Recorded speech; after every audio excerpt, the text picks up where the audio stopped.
Assalamu alaikum, guys. This is your boy Gen Z Islam back at it again.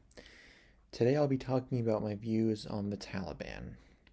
So, the way I view the Taliban is this: they are essentially a terrorist group who managed to overthrow a already weak Afghan government, take the throne by force, and totally subjugate its population with its radical interpretation of Islam, which in some aspects mirror many of the other terror groups, such as ISIS. Now, I do not deny that females suffer there greatly. I don't deny that. And it's not like males live a life of luxury there either, or lavishness down there. One wrong move could get you flogged, executed, or whipped. So, not to mention that these guys use tyranny to rule the people, and one of the 70 major sins is oppression, and that's not how Muhammad ruled. Many great women in Islamic history, such as Aisha bint Abu Bakr, taught men and women about the sciences of the hadith and was in charge of the narration of several authentic hadiths about Muhammad himself and was heavily respected. It seems to be the case that the Taliban knows about all this but willfully ignores it to justify their political abuses of Islam. To anyone who thinks that Afghan men are living luxuriously, think again, please.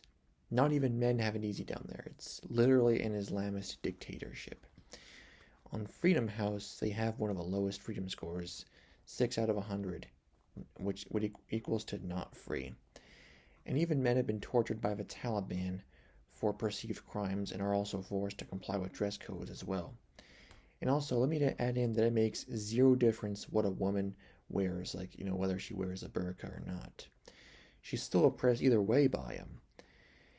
And also, the Quran says to let there be no compulsion in religion.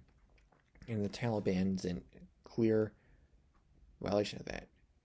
Alright, sorry. In case I may have misspoke, I'm going to repeat myself. The Quran says to, let there be no compulsion in religion. And that the Taliban is in clear violation of that.